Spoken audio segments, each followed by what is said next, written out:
vamos agora para a pregação. Eu estou falando, já comecei e quero fazer várias pregações sobre o derramado do Espírito Santo de Deus, sobre avivamento, gente.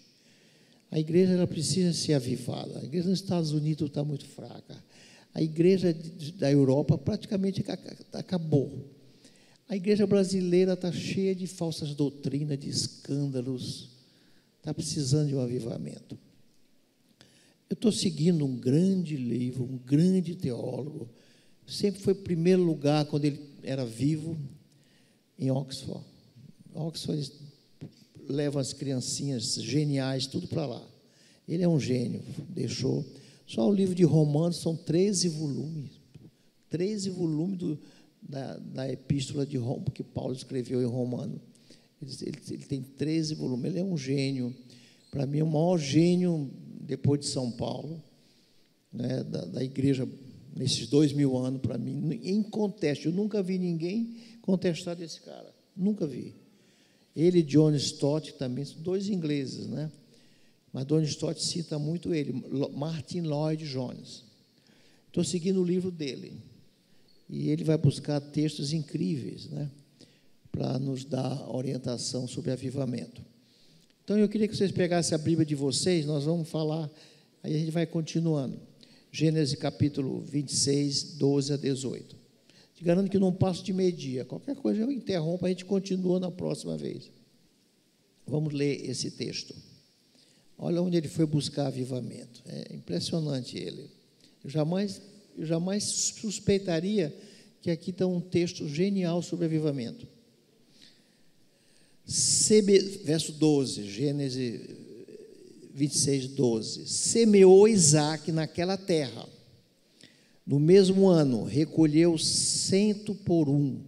Foi muito abençoado Abraão, o filho dele, Isaque, e Jacó. Não é? Foram muito abençoados. Porque o Senhor o abençoava. O Senhor quer te abençoar, meu irmão. O Senhor quer te abençoar. Lógico que quer nos abençoar, quer nos abençoar. Agora, precisa fazer como Isaque vai fazer. Precisamos fazer essas certas coisas que nós não estamos fazendo. Certo? Nós estamos com desculpas. Desculpa de internet, tudo bem que atrapalha um pouco. Desculpa da televisão, desculpa da ciência, desculpa do progresso, desculpa. Não, tem coisa que nós podemos fazer. Tem coisa que nós devemos fazer. Enriqueceu-se Isaque, prosperou, ficou riquíssimo. Bois, gado, camelos, não é? Vários. Possuía ovelhas, bois e grande número de servos, de maneira que os filisteus lhe invejavam. Olha o que é o coração do homem.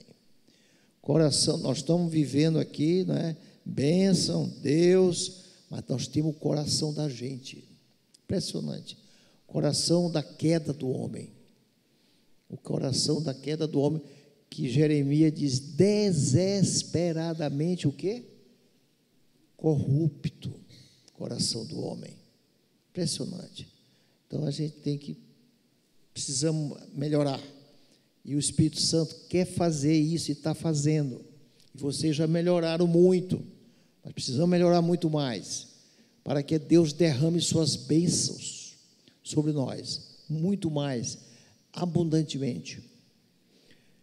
E por isso lhe entulharam todos os poços. Os filisteus ficaram com inveja e entulharam todos os poços de água. Gente, água na Bíblia.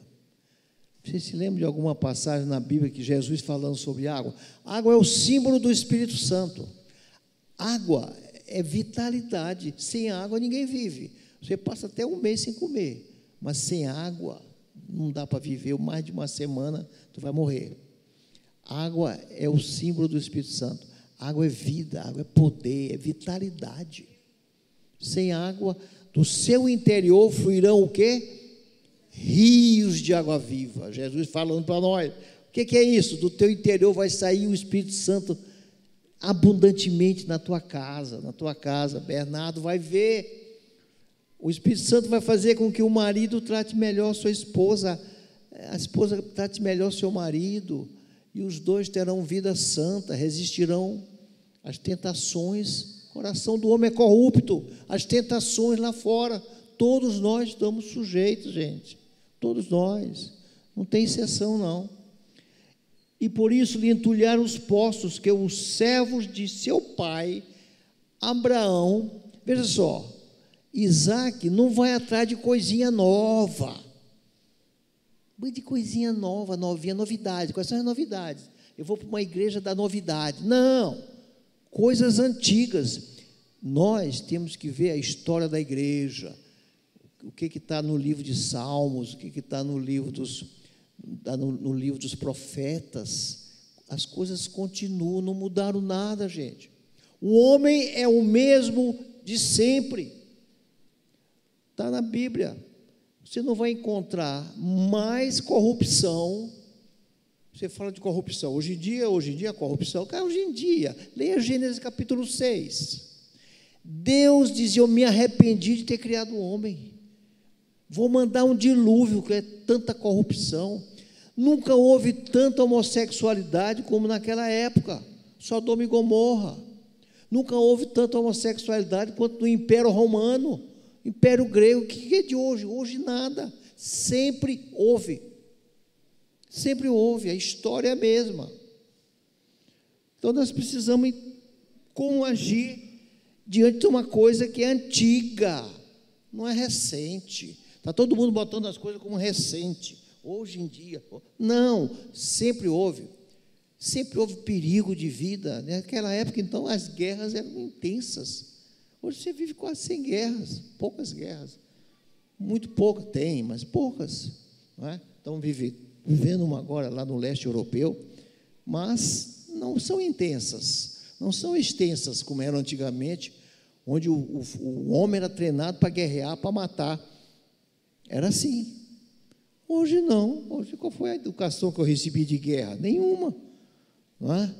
Então as coisas não são como querem, como uma imprensa coloca, como a gente às vezes coloca, como a igreja absolve esses princípios errados e deixa de fazer coisas que têm que ser feitas, que Isaac vai fazer. Então, disse Abimeleque, que era o rei daquela época, daquela região, o rei dos filisteus: aparta-te de nós, porque já és muito mais poderoso do que nós. Lógico que Deus abençoava era Isaac, não era Abimeleque. Abimeleque adorava os deuses, né? Tinha seus deuses daquela época. E ainda hoje os deuses estão aí, gente. Mudaram as maneiras de tratar, mas continuam os deuses. Hoje em dia, o maior Deus que existe é você próprio. Você quer ver um deusinho saliente? É você, o teu ego. O teu ego é entronizado. Está entronizado, é idolatria. Teu ego é o filho, é alguém da família, é pastor, é religioso, é religião. Não, não é nada disso. Nós só temos um Deus, que é Jesus Cristo. Esse é o Deus, encarnou, o verbo se fez carne. O livro é esse aqui. Eu não vou arrazoar. Um dos problemas maiores que a igreja enfrentou durante desde 4.000 anos antes de Cristo e depois nesses 2.000 anos, a igreja é a racionalidade, é a razão do homem prevalecendo. Isso é o problema, esse é um problema sério. Isso é um problema, porque a Bíblia deixa de ser a verdade, ela deixa de ser a verdade para a verdade ser você. Você está acima da Bíblia, então você é a autoridade sobre tudo, não é a Bíblia. A Bíblia diz que ela que é a autoridade. A autoridade é a Bíblia. É a inspiração de Deus para nós. É a Bíblia, não é você. Aí você, não, eu não aceito isso da Bíblia. Eu não aceito aquilo da Bíblia. Diz muito para mim, eu só aceito a Bíblia de Jesus para cá. Antes eu não aceito. Quem é tu para não aceitar? Tu é mais autoridade que a Bíblia? Tu está te endeusando, rapaz. Tu está endeusado. E não sabe disso. Não é? Então a gente precisa ter noção das coisas. A racionalidade, ela continua. A razão do homem quer prevalecer. Aí ele vem com ciência, com filosofia e prevalece. Prevalece para quem não é prevenido, para os que não sabem das coisas. Prevalece. Vem através da imprensa, da mídia e através do colégio, universidade, companheirismo, amizades. E aí vem e prevalece. Então a gente está vendo, não é, essas coisas todas sempre aconteceram. Isso não é de hoje, meu irmão. Não é de hoje, não. Um dos maiores malefícios que a gente tem hoje em dia, né, foi criado, ele veio em 1859. 1859, o darwinismo, onde o Deus é um Deus da evolução. Então, o homem é para frente. O homem, ele cresce. Não estou dizendo que o homem não cresce, mas tudo é daqui para frente. O amanhã é superior ao hoje. Esquece a história da igreja. Isso nega, e a igreja absorveu. A igreja absorveu muito do darwinismo, não é? Do evolucionismo. Mas nosso Deus, ele é o criador, é o criacionismo. E dentro do criacionismo, aí tu regride para a história da igreja, a história dos profetas, o que os profetas nos trouxeram para nós. Tu vai em busca da verdade inspirada por Deus. Agora, quando tu coloca o Darwin, tudo é, o amanhã é superior ao hoje. Tudo vem, então, esquecemos o passado. Esquecemos o passado. Como é que tu vai esquecer o passado? Como é que tu vai esquecer? Tu vai acabar esquecendo de Jesus. É passado. Mas hoje em dia é diferente. Hoje em dia a religião é outra. Hoje em dia não se pode mais viver aquelas mesmas coisas de outrora. Então, essa racionalidade com esse darwinismo, isso hoje tomou conta da igreja, tomou conta dos religiosos, tomou conta dos cristãos. Estão muito envolvidos com essas coisas. Muito bem. Então, o que fez Isaac? Isaac foi praticamente, se apartou daquela região e foi embora com o povo dele. Foi parar lá no verso 17, Isaac saiu dali e se acampou no vale de Gerar, onde ali habitou. Mas chegando lá, irmão, aí vem aquela grande necessidade, água. Cadê a água para o gado? Cadê a água para o povo beber, para as crianças beberem? E hoje a igreja, espiritualizando, ela vive sem água, ela vive sem poder, sem vitalidades, sem o poder do Espírito Santo na vida dela.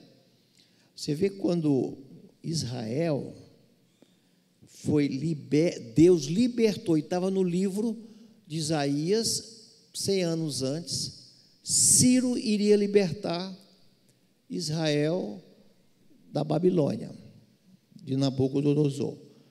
Eles foram libertos, uma parte voltou, muitos não voltaram, então não foi como eles esperavam, mas foram libertos da escravidão da Babilônia.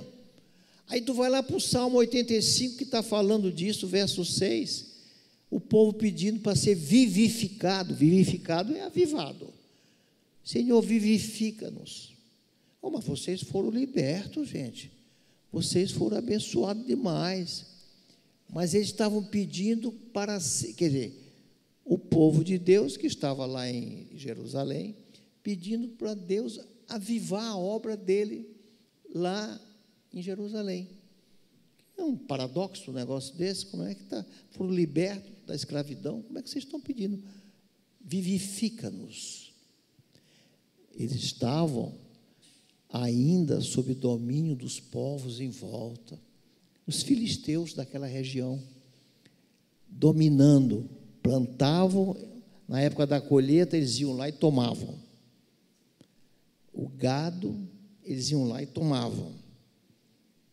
Então, eles, por uma parte, mas por outra parte, eles estavam reclamando até que tinham suas razões, só que não era para eles reclamarem.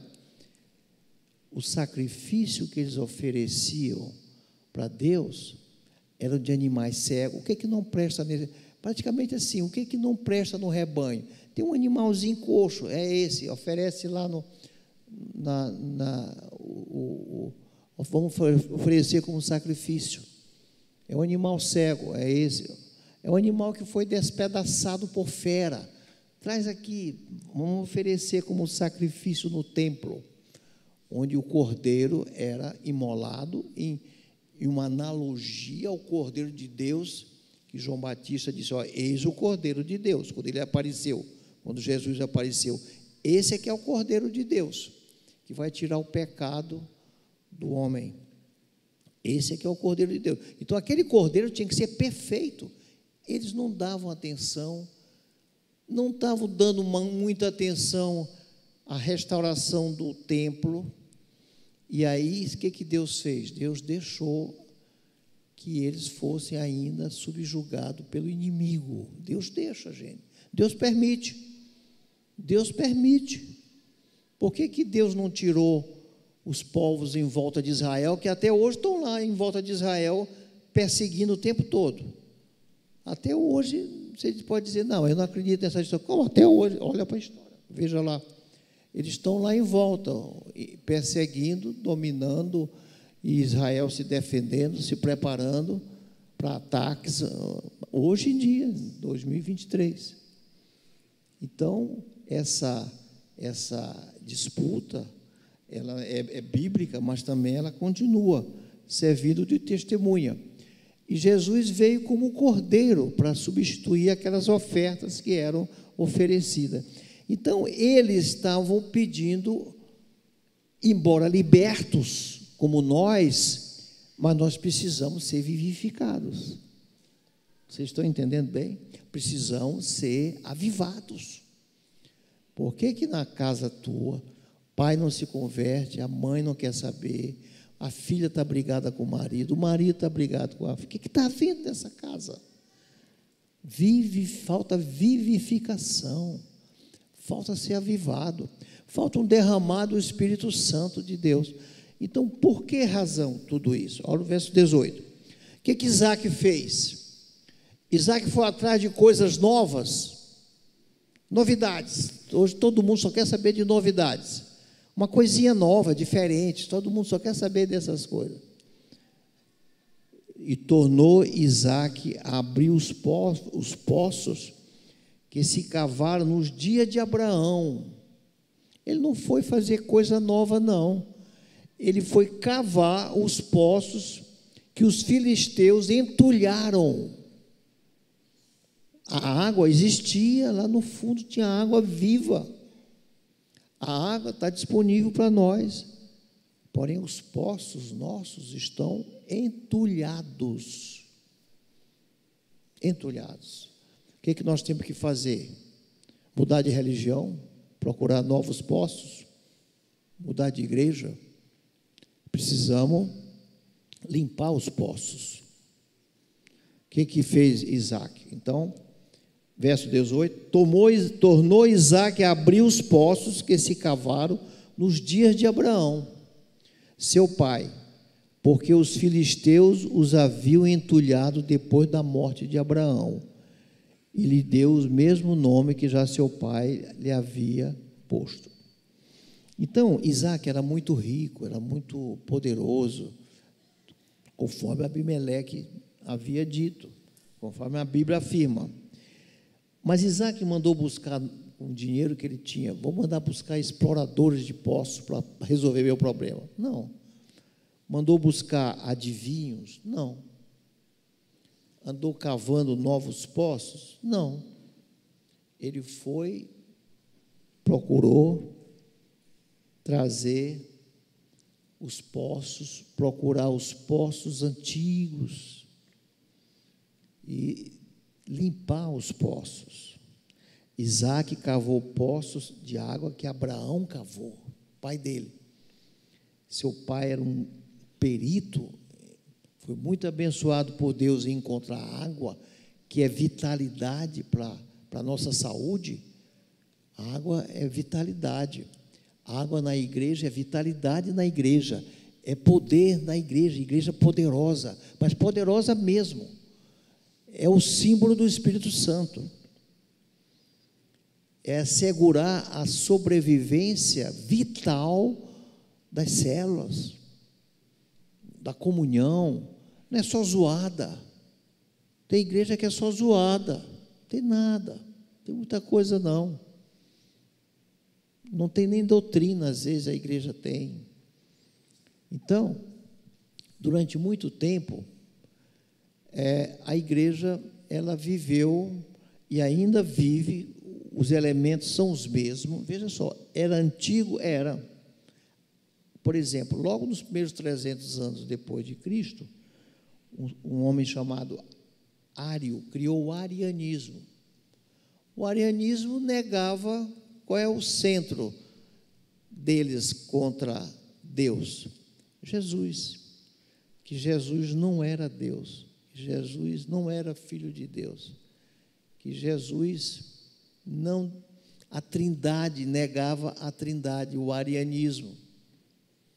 Então, hoje tem até os testemunhos de Jeová, eles negam a Trindade.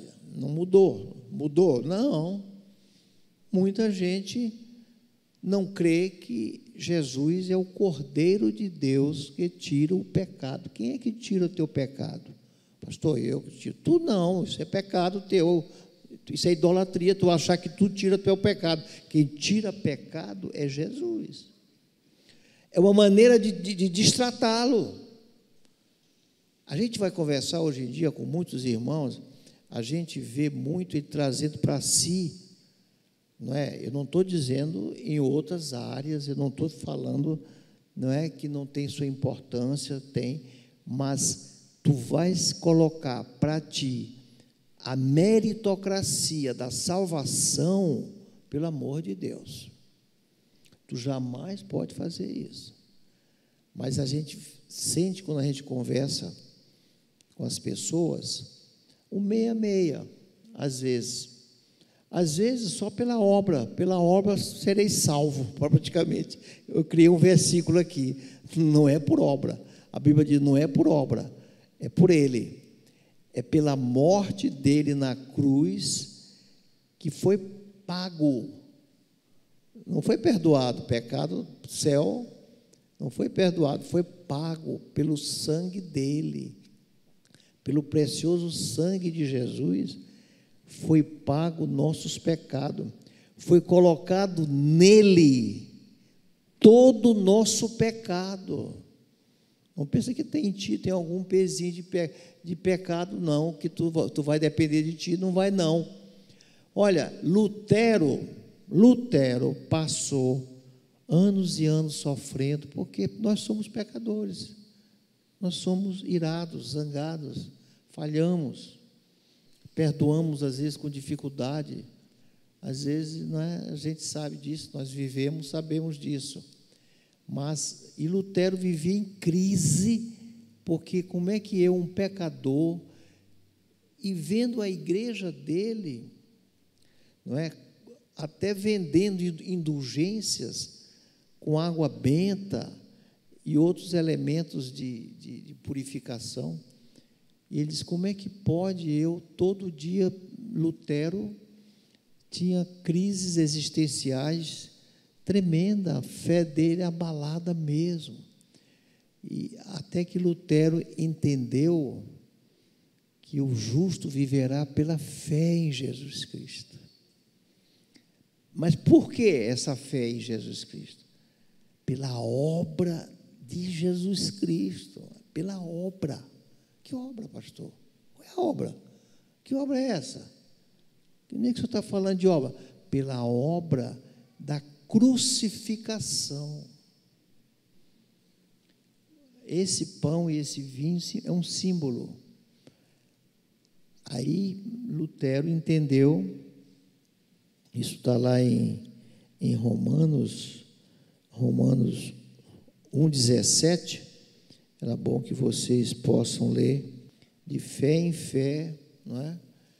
Ele vai ter vida, e não por obras, atitudes tuas. Não estou falando aqui, pelo amor de Deus, que depois que você recebe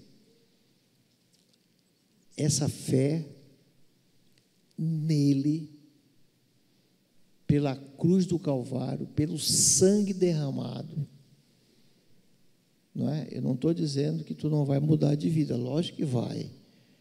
O Espírito Santo de Deus passa a habitar em vós, não é?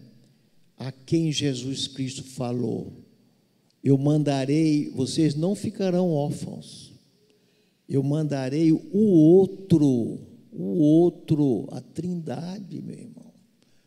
Há 2000 anos que a Trindade, através do Espírito Santo de Deus, trabalha em nós, na igreja. É o Espírito Santo de Deus. Então, o Espírito Santo vai avivar a gente, vai cuidar da gente, vai interceder por nós com gemidos inexprimíveis, vai nos dar dons, não é? E vai fazer com que nós tenhamos conhecimento do pecado, da justiça e do juízo eterno. O juízo eterno, que Jesus falou muito sobre o juízo eterno, sobre a doutrina do inferno. Jesus falou demais. Aí muita gente diz: olha, eu não aceito muito essa doutrina. Então tu não está aceitando a palavra de Deus. Tu não está aceitando o que Jesus falou, o que o Espírito Santo veio fazer na terra, que é mostrar o juízo. Ele veio trazer o juízo eterno. Tu não acredita nisso? Tu não acredita na verdade. Se tu não acredita na verdade, tu não acredita no Espírito Santo. O Espírito Santo é a verdade. Aí tu não acredita na verdade, tu vai acreditar em quem? No eu acho, no achismo. Só cai numa coisa, só cai no achismo, no racionalismo. Só cai nesses elementos que não vão, não é, te levar a nada. Porque o próprio São Paulo, falando dele próprio, São Paulo, ele diz: eu sei que em mim, isto é, na minha carne, isto é, no meu corpo, na minha mente, na minha razão, não habita bem nenhum. São Paulo tinha essa convicção, como Lutero estava vivendo esse drama.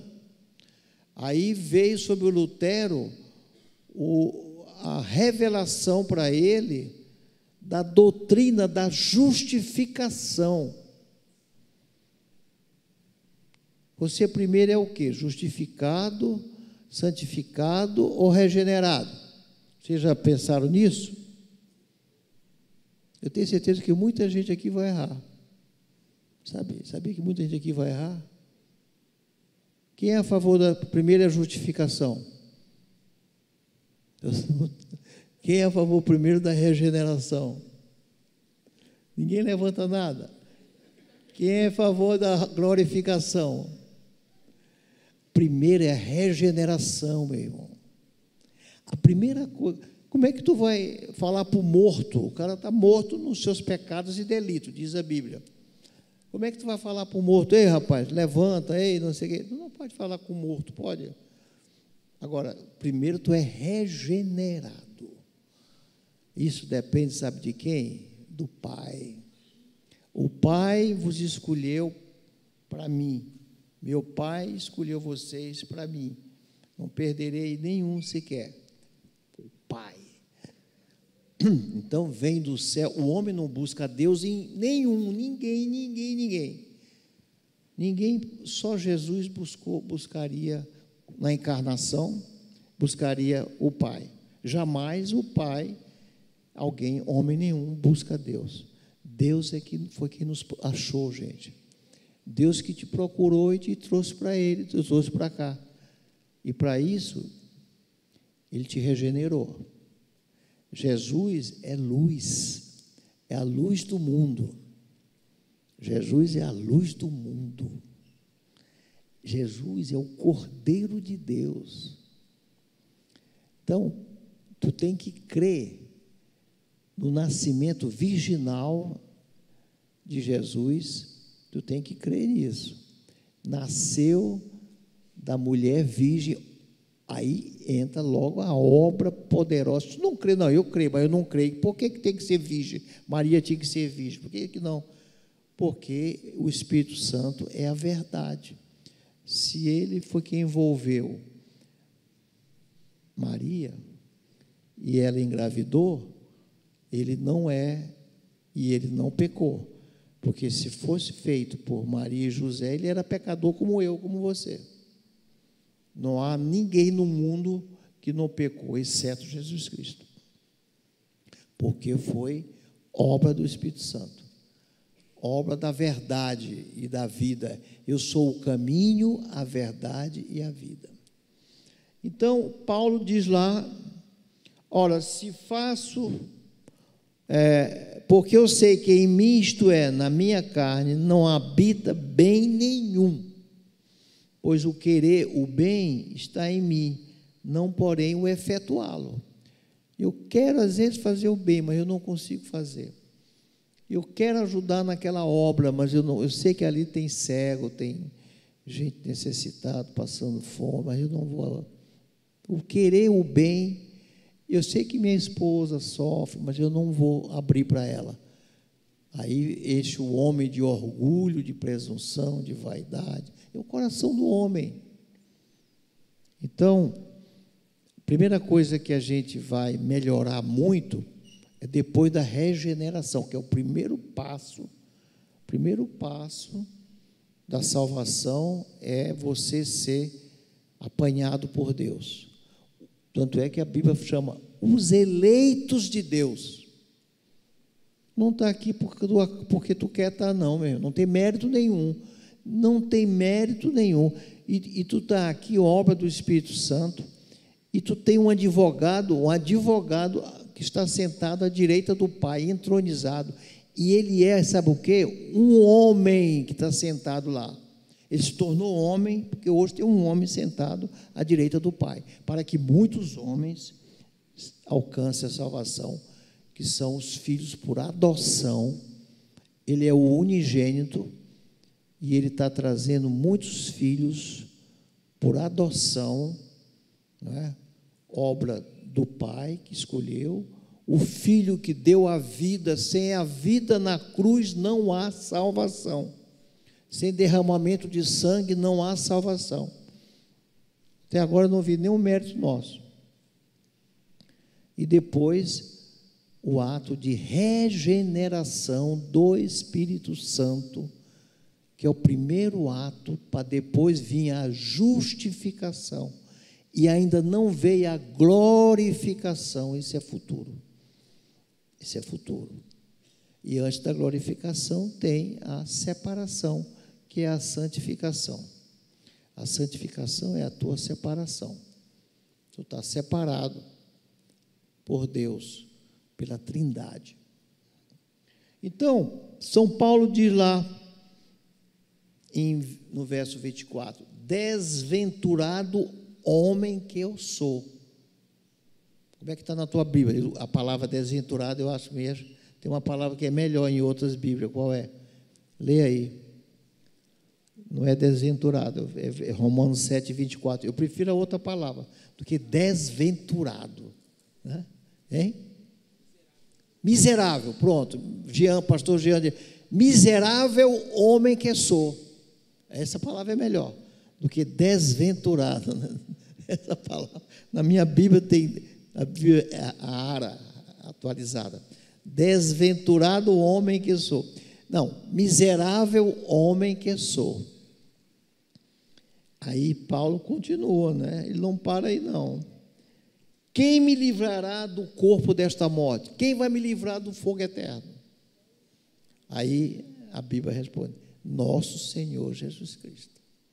Porque tu não vai te livrar, nem nosso Senhor Jesus Cristo, que deu a vida por nós, para salvar nossas vidas. Eu queria que o pastor Jean viesse aqui na frente, nós vamos continuar. Eu gosto de falar 35 minutos, né? E a gente depois vai continuando esse assunto, que é um assunto relevante. Pai, muito obrigado, Deus, porque Tu queres que nós sejamos cheios de água viva, do nosso interior flua rios de água viva.